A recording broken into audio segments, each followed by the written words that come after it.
जनक जी ने कहा जो शंकर के प्रचंड धनुष का खंडन करेगा मैं बिना विचारे ही अपनी बेटी का विवाह उसके साथ कर दूंगा, जो धनुष तोड़े। अब अनेक देशों के राजा आ गए, क्योंकि घोषणा हो गई है दीप दीप के भूपति नाना, आए हैं सुन हम पन ठाना, आए हैं सुन हम पन ठाना। बोले दीप दीप के भूपति नाना। बड़े बड़े राजा जो बहुत बड़े स्टेटों के मालिक थे वो सभी राजा इकट्ठे हो गए। ये राजा लोग क्यों इकट्ठे हैं? ये इसलिए इकट्ठे हैं कि जनक जी ने ऐसी घोषणा की है कि जो धनुष को तोड़ेगा मैं अपनी बेटी का विवाह उसके साथ कर दूंगा। अरे धनुष कोई बड़ी बात है क्या? धनुष को तोड़ने में हमको जरा भी दिक्कत नहीं है, क्योंकि धनुष बहुत समय से रखा है, इसलिए पुराना हो गया है, जीर्ण शीर्ण हो गया है। थोड़ा सा स्पर्श करेंगे धनुष चट हो जाएगा और पट हम सीता को लेके चले जाएंगे, क्योंकि धनुष पुराना हो गया है। आपको एक बात बतावें, चुनाव में नए लड़कों को तोड़ने में ज्यादा देर नहीं लगती है, लेकिन पुराने लोगों को तोड़ने में एड़ी चोटी का प्रश्न करना पड़ता है, क्योंकि वो अनुभवी होते हैं, निष्ठावान होते हैं, ईमानदार होते हैं और अपने ईमानदारी की साख को बना के चलते हैं। बोलो जो पुराने लोग होते हैं। लेकिन नए नए लड़के थोड़े ही से लोभ प्रलोभ में आ जाते हैं। बोलो आ जाते हैं कि नहीं? बस तुरंत जो है अपनी अहमियत को 2 मिनट में नस्त नाबूद कर देते हैं। मैं कहता हूं नेक बनो, एक बनो, इंसान बनो और चरित्रवान का चयन करो प्यारे। किसका चयन करो? चरित्रवान का चयन करो, क्योंकि ये देश चरित्रवानों का है। इस देश को चरित्रवान ही चला पाएंगे। इस देश को कौन चला पाएगा? बोले चरित्रवान चला पाएगा, क्योंकि ये पूरी दुनिया में, पूरे संसार में, विश्व में भारत ही एक चरित्रवान देश है, जिस देश को चलाने के लिए चरित्रवान आता है और चरित्रवान के ऊपर भगवान की कृपा बरसती रहती है। इसलिए चरित्रवान का चयन करो प्यारे, तभी तुम्हारा हिंदुत्व सुरक्षित रहेगा, तभी तुम्हारा सनातन धर्म सुरक्षित रहेगा, तभी बहन बेटियों की अस्मिता सुरक्षित रहेगी, तभी तुम्हारे पुरखों की मर्यादा सुरक्षित रहेगी। इसलिए जीवन में हमें संकल्प लेना है कि चरित्रवान का चयन करना है। आइए, जनक जी महाराज ने जितने राजा बैठे थे सबसे कहा कि बैठे बैठे क्या कर रहे हो, तमाशा देख रहे हो? ये सामने धनुष रखा है, इसको तोड़ो। एक राजा बोला तोड़ रहा हूं, थोड़ा मूड ठीक कर लूं, क्योंकि दूर से चल के आया हूं और तोड़ने के लिए ही आया हूं। तोड़ूंगा निश्चित रूप से, लेकिन थोड़ा सा तसल्ली से बैठने दो। जनक जी ने कहा नहीं, टाइम नहीं बचा है बैठने का, सीधे जाओ धनुष को तोड़ो। जैसे ही वो राजा उठा, बगल वाले राजा ने हाथ पकड़ लिया, कहा रुको, अभी इज्जत का सवाल है, तुम मत जाओ, क्योंकि तुम्हारे भाग्य में विवाह नहीं है। सीता के साथ विवाह तुम्हारे भाग्य में नहीं है, भाग्य में तो मेरे है, इसलिए मत जाओ। मेरा समर्थन कर दो, सपोर्ट कर दो कि तुम चले जाओ और तोड़ाओ, जाओ। उसने कहा नहीं, अपना अपना भाग अजमाओ, हम अपना अजमावे, तुम अपना अजमाओ। इसका मतलब ये थोड़ी है कि हम तुम्हें सपोर्ट कर दें। नहीं नहीं, अपना अपना भाग अजमाओ। अच्छा सही बताना जरा, एक भी राजा सफल हो पाया? नहीं हो पाया ना। यानी 10,000 राजा एक साथ विफल हुए हैं। बहुत बड़ी संख्या है 10,000 राजा। क्या राजा 10,000 आए थे? नहीं नहीं, 10,000 से ज्यादा थे संख्या में। रामायण पढ़ो ठीक से, स्पष्ट लिखा हुआ है, जिनके कछु विचार मन माही, चाप समीप महीप न जाही। जो चरित्रवान राजा थे, विचारवान राजा थे, वो धनुष के पास नहीं जा रहे हैं। क्यों नहीं जा रहे हैं? इसलिए वो कहते हैं कि धनुष तो राम जी तोड़ेंगे। कौन तोड़ेंगे? बोले राम जी तोड़ेंगे। राम जी के अलावा कोई धनुष नहीं तोड़ सकता। क्यों? बोले वज्र से कठोर धनुष है और ये पूर्ण परमात्मा आया हुआ है, इसलिए इस पूर्ण परमात्मा जिसमें ब्रह्मांड को उठाने की और धारण करने की ताकत है, वही धनुष को तोड़ेगा और कोई दूसरा नहीं तोड़ सकता है। इसलिए जिनके कछु विचार मन माही, चाप समीप महीप न जाही। और जो राजा जा रहा था उससे हाथ जोड़ के कहता है, आगे खड़े होकर के राजा, रुको भैया रुको। क्यों? कहाँ जा रहे हो? कहे धनुष को तोड़ने के लिए। मत जाओ मत जाओ। क्यों? धनुष को मत देखो। अगर अपने दुर्भाग्य को सौभाग्य में बदलना चाहते हो तो प्रभु राम को देखो। किसको देखो? प्रभु राम को देखो। जगत पिता रघुपति बिचारी, ओ भरी लोचन छवि ले हो निहारी। उस राजा ने कहा, अगर तुम्हें देखना है तो धनुष को देखने से कल्याण नहीं होगा, बल्कि श्री राम का दर्शन करो, इनको देखने से कल्याण हो जाएगा। इसलिए राम का दर्शन करो। जगत पिता रघुपति बिचारी, ओ भरी लोचन छवि ले हो निहारी। दर्शन करो दर्शन करो।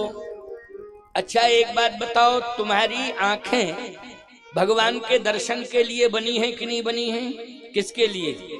भगवान के दर्शन के लिए। तुम्हारी आंखें संतों के दर्शन के लिए बनी हैं। तुम्हारी आंखें सरजू मैया के दर्शन के लिए बनी हैं। तुम्हारी आंखें गंगा मैया के दर्शन के लिए बनी हैं। तुम्हारी आंखें पृथ्वी मैया के दर्शन के लिए बनी हैं। तुम्हारी आंखें गैया मैया के दर्शन के लिए बनी हैं। बोलो बनी है कि नहीं? तुम्हारी आंखें माता पिता के दर्शन के लिए बनी हैं।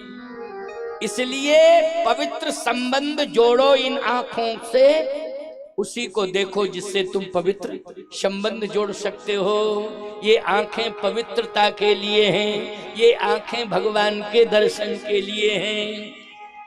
जगत पिता रघुपति विचारी, भरी लोचन छवि ले हो निहारी। भगवान का दर्शन करो दर्शन करो दर्शन करो भगवान का। उस राजा ने कहा, हट जा, तू मेरी आंखों के सामने से अभिमानी था। उसने कहा कि हम धनुष देख रहे हैं, हम किसी को नहीं देख रहे हैं। अच्छा बोलो भाई, धनुष भी अहंकार का प्रतीक है, क्योंकि अहंकार शिव बुद्ध अज मनस चित्त महान।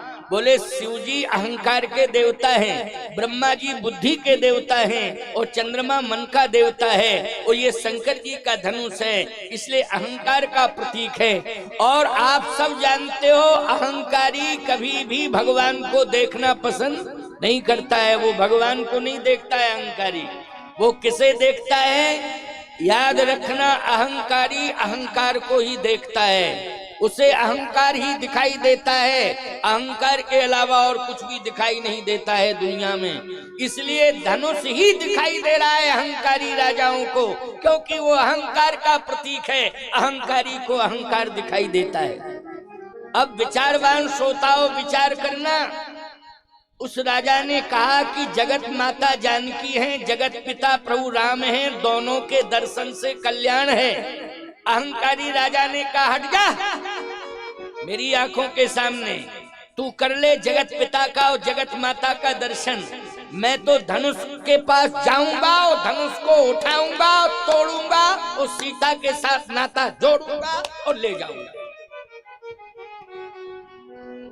धार्मिक राजा था, साधु राजा, उसने प्रणाम किया, कहा प्रभु इनकी मति मारी गई है, मेरा समझाना धर्म था, लेकिन अब हम समझाएंगे नहीं, क्योंकि विनाश काले विपरीत बुद्धि। नहीं मानता है तो चला जा। अब वो राजा गया धनुष के पास। समझना जरा, जैसे ही धनुष के पास पहुंचा तो धनुष के ऊपर भगवान शंकर बैठे थे। कौन बैठे थे? भगवान शंकर, क्योंकि शंकर जी का धनुष है। तो धनुष के ऊपर कौन बैठेंगे बोलो भाई? शंकर जी बैठेंगे धनुष, क्योंकि जिसका धनुष है वही बैठेगा। तो शिव जी बैठे हुए थे। अब शिव जी में पावर बहुत है, क्योंकि तीसरा नेत्र इसमें करंट है। बोलो है पावर कि नहीं तीसरे नेत्र में? अच्छा, बिजली का तार अगर तुम छू लोगे जिसमें करंट होगा तो वो जला देता है कि नहीं जला देता है? जल्दी बोलो, जला देता है। ऐसे ही बिजली का तार किसी से जुड़ जावे, अगर आप उसे भी पकड़ लोगे तो आप में करंट आ जाता है। बोलो भाई, बिजली का तार यदि किसी खंभे से जुड़ जावे, लोहे के खंभे से, तो बोलो उसमें भी क्या आ जाता है? बोले करंट आ जाता है। ऐसे ही शंकर जी के पास तीसरा नेत्र है। इस नेत्र में ये ताकत है कि अगर तीसरा नेत्र खुल गया तो भस्म कर देता है जला के। इसमें अग्नि का वास है, इसलिए शिवजी धनुष के ऊपर बैठे हुए हैं। जैसे ही ये राजा धनुष के पास पहुंचा, इसने छूने की कोशिश की तो ऐसा करंट लगा, धक्का के एकदम बैक हो गया। और मन ही मन कहता है कि प्राण बचे तो लाखों पाए। बहुत बढ़िया, प्राण ही बच गए, यही बहुत है। इसमें तो करंट था और ये बड़ा खतरनाक है, बहुत ही ज्यादा खतरनाक है। इसमें करंट है, छू लो बस प्राण निकल जाए। बच गए, वो तो एक झटका भर लगा, बच गए। बहुत बढ़िया, हमारा भाग्य था, बच गए। अब लौट रहा था, सामने वाला राजा जा रहा था। उसने ये नहीं कहा कि तुम मत जाओ, खतरा है। वो यही सोच रहा है कि हम तो बच गए हैं, अब ये बगल वाला मर जावे, ये ना बचे, ये मर ही जावे। अच्छा बोलो, आजकल यही भावना है कि नहीं? सही बताओ, यही भावना है कि हम बचें, बाकी सब मरें। हम बचें, हमारी इज्जत बचे, बाकी सबकी इज्जत मिट्टी में मिल जावे। बोलो, आज यही सोच हो गई है निकृष्ट की नहीं प्राणी की। याद रखना हिंदुओं, अगर ये तुम्हारी आपस में निकृष्ट सोच बनी रही तो निश्चित रूप से तुम बहुत बड़ा धोखा खा जाओगे। इसलिए मैं कहता हूं कि ईर्ष्या को दूर करो और एक हो जाओ, एक दूसरे का साथ दो, एक दूसरे के काम आना। अपने जीवन का संकल्प बना लो कि हम एक दूसरे के काम आएंगे, हम एक दूसरे का हित करेंगे, हम निश्चित रूप से एक दूसरे के साथ चलेंगे, हम एक दूसरे की इज्जत को रखने का संकल्प लेते हैं, इज्जत का ध्यान रखेंगे, किसी की इज्जत खराब ना होने पावे, किसी का सम्मान ना जाने पावे। सबके सम्मान के साथ जुड़ो, सबकी इज्जत के साथ जुड़ो, सबकी प्रतिष्ठा के साथ जुड़ो। ये राम कथा का मंच तुम्हें यही प्रेरणा दे रहा है, यही प्रेरणा दे रहा है। याद रखना, हमारा ग्रंथ इतना उदार है, आचार संहिता है कि कोई भी अगर रामायण के अनुसार चल जाए तो उसके हृदय में परिवर्तन आ जाएगा, उसके जीवन में अभूतपूर्व परिवर्तन आ जाएगा। तो आज मैं इस बात की घोषणा कर रहा हूं कि वो राजा जिससे धनुष नहीं हिला, छूने के लिए जैसे ही पहुंचा पकड़ने के लिए, वैसे ही करंट लग गया, पीछे पहुंचा, हिल गया शरीर, बच गया, मैं बच गया, ऐसा कहता हुआ वापस आ रहा है। अब दूसरा राजा जा रहा है, वो ये सोच रहा है कि हम बच गए, ये मर जावे। हम तो बच ही गए, लेकिन ये ना बचे, ये मर जावे। अब दूसरा वाला राजा गया तो उसके साथ भी वही हाल हुआ, एकदम धक्का लगा और पीछे हो गया वो। उसने कहा इसमें तो बहुत बड़ा पावर है। तीसरा राजा जा रहा था, उसने भी सोचा दूसरे राजा ने कि हम तो बच ही गए हैं, लेकिन ये ना बचे। इस तरह से एक दूसरे के प्रति सद्भाव नहीं है, एक दूसरे के प्रति सौहार्द नहीं है, एक दूसरे के प्रति हमदर्दी का भाव नहीं है प्यारे। यही एक विडंबना है, और जब तक ये विचारधारा बनी रहेगी विफल ही विफल रहोगे, सफल नहीं हो पाओगे। इसलिए सफल कौन होता है? जिसके अंदर दूसरों का हित करने की भावना हो। बोलो भाई, दूसरों का हित करने की भावना हो, वही सफल होता है, वही सफल होता है प्यारे।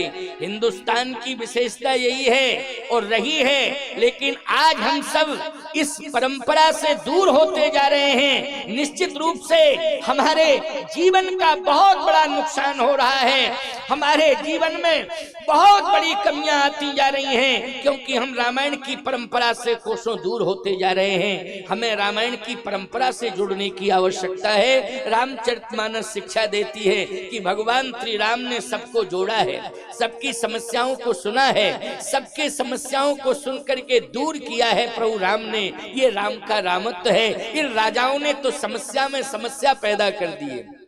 अब जब एक एक करके सभी राजा गए, वो विफल हो गए, सफल कोई नहीं हुआ, विफल होते गए। अब जब विफल हुए तो जनक जी ने कहा कि 10,000 राजा क्रम क्रम से गए, लेकिन एक भी राजा सफल नहीं हुआ। अब तो लगता है कि ये धनुष तोड़ नहीं पाएंगे। जनक जी ने कहा तो अब तुम लोग क्यों बैठे हो, अपने अपने घर जाओ, अपने अपने घर जाओ, यहाँ बैठने की अब कोई आवश्यकता नहीं है। क्योंकि तजहु आस, तजहु आस,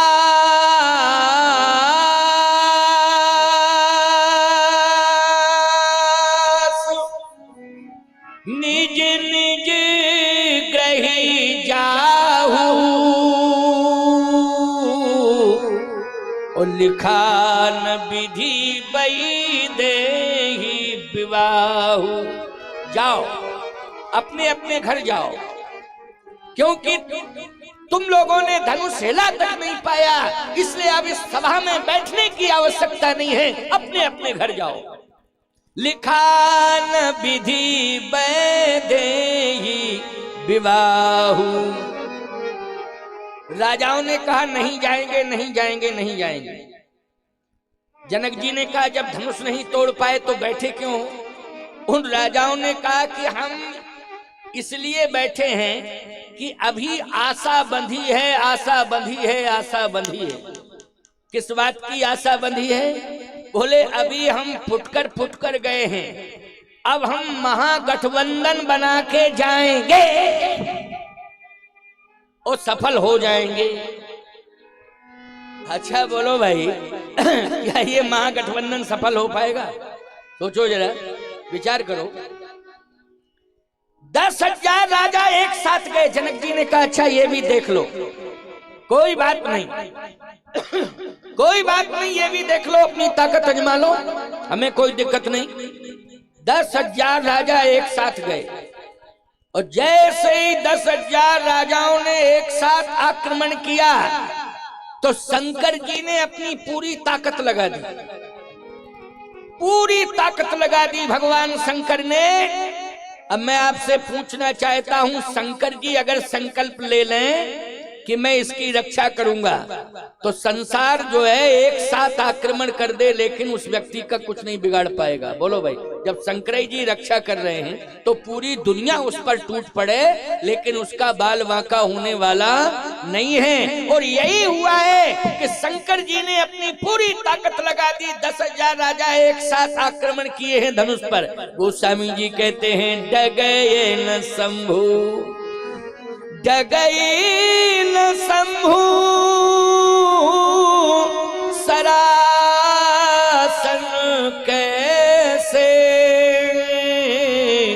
ओ कामी बचन सती मन जैसे।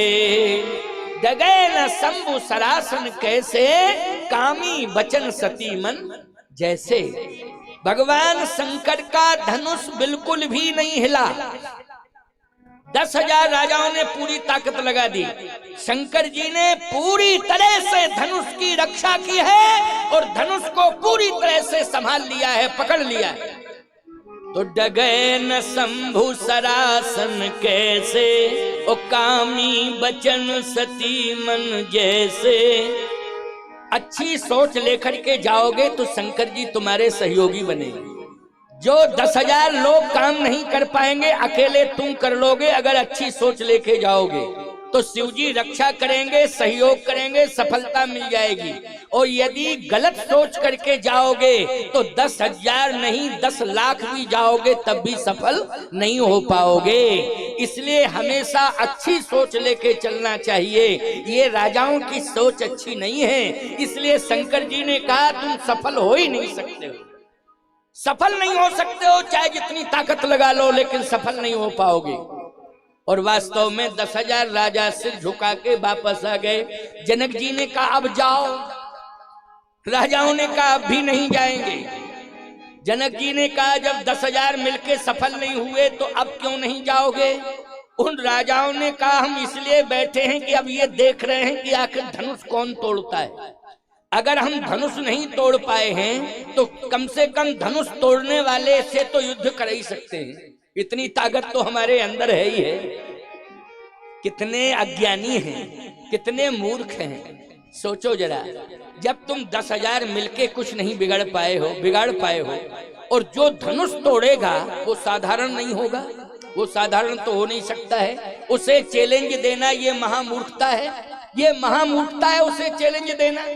जब 10,000 राजा कुछ नहीं बिगाड़ पाए और अकेले कोई व्यक्ति अगर धनुष को तोड़ देता है तो वो महाशक्ति है। वो लोग कौन है? महाशक्ति है। इसलिए कुछ नहीं बिगड़ेगा, चाहे जितनी कोशिश कर लेना। मैं कहता हूं कि भारत शक्ति नहीं महाशक्ति है, इसलिए कोई कुछ नहीं बिगाड़ सकता है भारत का, क्योंकि भारत में महाशक्तियां पैदा हो गई हैं। भारत महाशक्तिवानों का देश है, ये साधारण देश नहीं है, सामान्य देश नहीं है। यहाँ बड़ी बड़ी महाशक्तियां पैदा हो गई हैं। आपको मालूम होना चाहिए भगवान राम स्वयं भारत की भूमि पर जन्म लिए हैं। बोलो, लिए हैं कि नहीं लिए? इस बात को मान रहे हो कि नहीं मान रहे हो? अच्छा सही बताना, बजरंगबली का जन्म कहाँ हुआ है? बोले बजरंगबली का जन्म हुआ है गंधमादन पर्वत पर, जिसको कहते हैं वेंकटाचल पर्वत। जहाँ तिरुपति बालाजी का मंदिर बना हुआ है दक्षिण भारत में, वहीं पर गंधमादन पर्वत है, उसी को वेंकटाचल पर्वत कहते हैं। वाल्मीकि रामायण के अनुसार बजरंगबली का जन्म हुआ है। अच्छा बोलो भाई, जहाँ राम का जन्म, जहाँ बजरंगबली का जन्म, जहाँ पर दुर्गा शक्तियों का, आदि शक्तियों का प्रादुर्भाव हुआ हो, बोलो ऐसे देश का कोई कुछ बिगाड़ सकता है किसी में हिम्मत?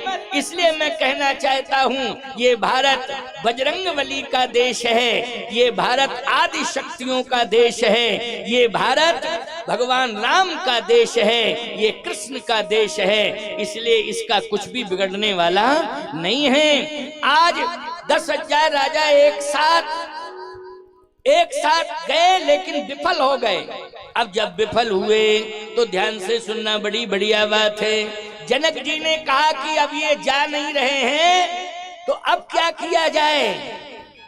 जनक जी कहते हैं सुकृति जाय जो पन पर हरऊ।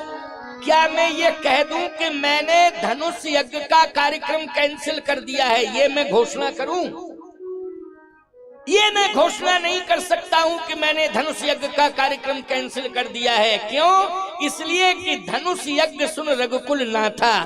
धनुष यज्ञ को सुन के ही रघुनाथ जी आए हैं, धनुष यज्ञ को सुन के ही विश्वामित्र जी राम लक्ष्मण को लेके आए हैं। इसलिए हम ये घोषणा नहीं करेंगे। लेकिन अगर मैं प्रण का पालन करता हूं तो मेरी बेटी का क्या होगा, ये मैं नहीं समझ पा रहा हूं। सतानंद जी ने उसी समय कहा चिंता मत करो जनक जी, रोने की आवश्यकता नहीं है। जनक जी ने कहा कि रोने की आवश्यकता इसलिए है कि बेटी का विवाह नहीं हो पा रहा है, तो रोएगा नहीं बाप तो क्या करेगा? सतानंद जी गुरुजी हैं, उन्होंने कहा रोना नहीं है, सीता का विवाह होगा और जनक जी समस्या का समाधान होगा। लेकिन कब होगा? जब धनुष टूटेगा तब होगा। सतानंद जी ने कहा समय से ही धनुष टूटेगा, समय के पहले नहीं टूटेगा। एक बात बताओ, तुमने गेहूं